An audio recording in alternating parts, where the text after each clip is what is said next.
Welcome back to the Storm Table. Today we're going to look at how to make samurai walls. I use these in my clan war games and in my Infinity games.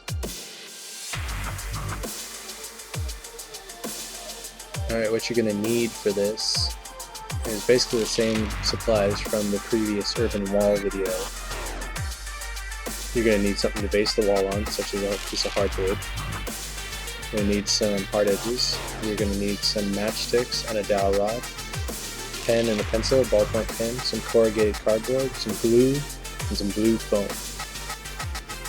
I measured out a piece of blue foam 5 centimeters tall, and the midpoint at 2 centimeters, or the low midpoint at 2 centimeters, is where we're going to put these stones in. For the stones, you're just going to want to make circles and ovals and odd-shaped objects.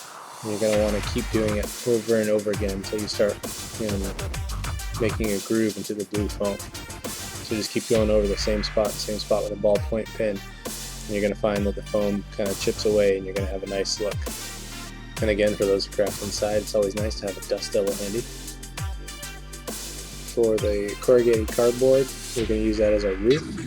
You're going to want to measure about 1 inch in width and the same length as your wall,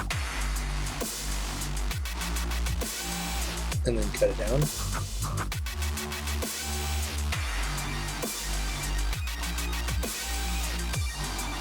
And here I'm going to take the corrugated cardboard and I'm going to peel off one side so that we have what looks like a tiled roof.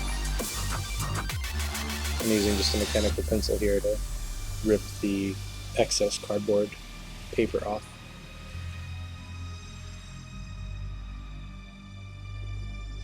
You can see it's going to make a nice A-line roof.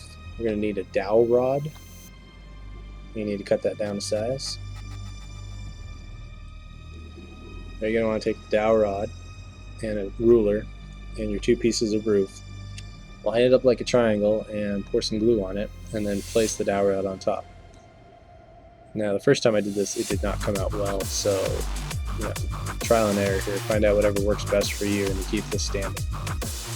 You're going to let that dry for a while, and in the meantime we're going to put some matchsticks in the border between the stone part and the wall part.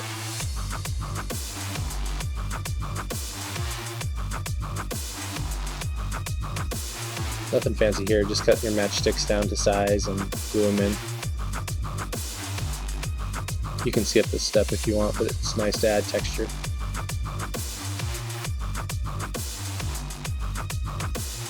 Just cut your base down to size. I like to leave a little hangover on one side to keep it from falling down all the time. Kind of level it out. And I like to sand it down smooth and add kind of a little slant to the edges, a gradient. Make sure you score the base and score the bottom of the wall and add your glue.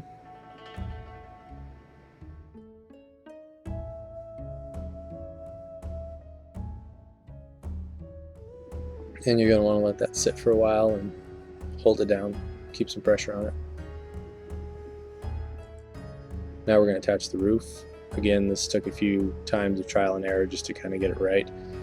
I added some glue to the sides, put it on there, make sure it's level, let it dry for a while, come back, add some glue underneath the sides, under the awning, and whatever works best for you.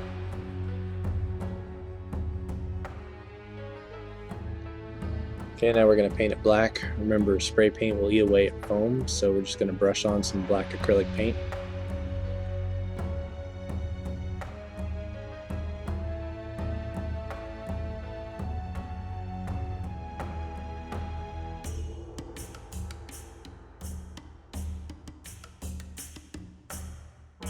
Alright, first up, after we've done the black and let it dry, we're going to paint the stone. We're going to use a 3-color painting scheme. Basically just dark gray, dark bluish gray, a gray, and then a lighter tan gray. So first we add the dark blue gray. This one's called Midnight Blue, and it's a heavy dry brush. Next we're going to do the middle section, the wall part. We're using a kind of brown, a buttermilk, and then a light buttermilk. Here we're adding the brown, which is the mudstone. It's kind of a cross between brown and buttermilk, really dark off-white. And for the roof, we're going to make it like a wood roof. We're going to use a dark brown, a medium dark brown, and then kind of a gold brown. And first we add the dark burnt umber. Alright, make sure everything's dry, and then we're going to go for the second in our series. First we're going to do the stone. This one is the medium gray, and it's called Dolphin Gray. It does have a little bit of blue in it. You're going to make sure it's a thicker dry brush. Now we're going to add the second color to the middle section of the wall. This one's going to be a buttermilk. The trick here is to get it heavier on the edges and lighter in the middle.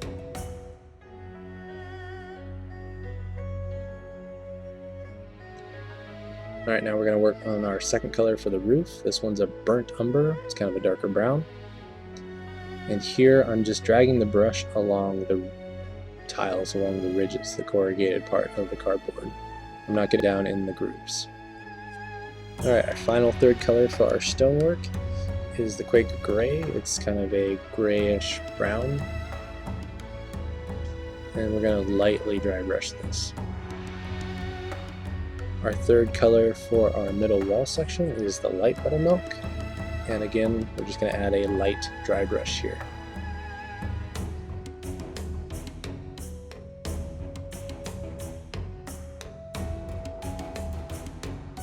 Now for the third highlight of our roof, we're going to use the golden brown, and we're going to do another light dry brush.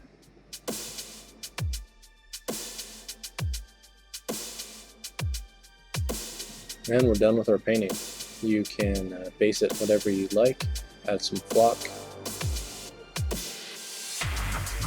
You can arrange them in various different ways, make a few of them for your board to scatter terrain. You can make L-shape, T-shape, you can make a whole wall section, a whole building.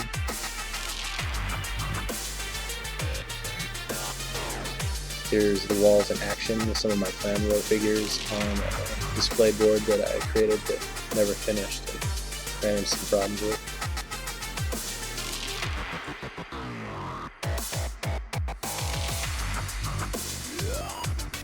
And that's it. Thanks for watching. If you have any questions, please put them in the comments below and I will do my best to answer them.